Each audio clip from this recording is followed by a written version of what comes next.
All right, this is gonna be June's HIIT training where I'm gonna go through each exercise. It won't necessarily be the HIIT workout itself. You'll follow the timer for that, but I am gonna show you the individual exercises to make sure you're doing them correctly, safely, and effectively. So we're gonna start with a kettlebell swing.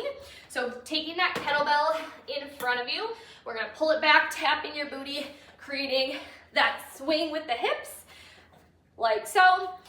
Your second exercise is going to be dumbbell push presses. So you're gonna grab probably a light to moderate dumbbell weight. You are gonna be able to use some momentum and your lower body for this, so you can go generally a little heavier than a strict shoulder press. But because we are looking for a fast tempo, light to moderate weight should be enough. We're taking a squat, maybe not a full squat, probably like a 3/4 squat, if you will, into that push press, where we're gonna then press those arms up overhead as we do that. The next exercise that we're going to focus on is going to be our squat jumps. So you're taking a squat, a nice deep squat. From here, we're pushing off those heels and pressing off the ground. If you can't do that full jump, you can do a squat to heel elevation, or you can do a squat to reach, all of which are going to bring your heart rate up, which is what we want for that small or short duration HIIT training. The next exercise that we're looking for is a med ball slam. You can do this with a pillow, you can do it with a blanket. If you've got like a cushion or something and you don't have access to a med ball, you can also just do the action of that throw, which works great too. If you have a med ball, amazing. Slamming it to the ground with as much force as you can, squatting with your lower body, not with your back, to pick up that resistance and throw again. The next exercise is going to be mountain climbers. So you can do this from the floor. I also tend to prefer doing a little elevation with my upper body. I tend to get a little bit more core out of it because I don't get too fatigued and lose my core control. So I, again, like to do it with a little elevation. You can do it on the first step of your staircase. If you've got a bar or a bench or something, you can definitely use that as well.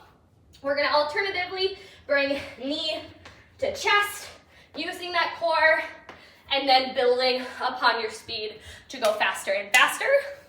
The next exercise is gonna be jumping lunges. This is something that not everyone is going to be comfortable with or able to do. If you can't do the jumping lunges, we're either doing quick glute bridges, or we're gonna do a reverse lunge, alternating nice and quickly and safely. If you can get those jumping lunges, it should look something like this. Nice and quick, alternating those legs. What you can also do too, start in that squat, and we're just kind of jumping back like so, making it a little bit quicker than a full stand-up reverse lunge would be. The next exercise is going to be a hinge to walkouts. So we're gonna take a hinge with the hips, and then if you can reach the floor at that position, great. If not, we're gonna bend those knees. We're gonna walk out to a high plank, hold for just a second, walk back in, hinge all the way up. Okay, so hinge to a walkout, and walk back in, hinge up, keeping that back nice and flat as long as possible. Last one is gonna be our dead bugs. We're gonna do left side and right side. Now when you do these dead bugs, we're gonna do opposite arm, opposite leg. So left arm, right leg first. It's gonna extend away, and then we're gonna pull it back to center. And then the second time would be right arm, left leg, and pull it back to center. Great core work. Gonna require you to breathe after doing the previous HIIT training where you are moving a little bit faster. So that will be purposeful to slow your breath down, reconnect with your core, and then we'll do everything again.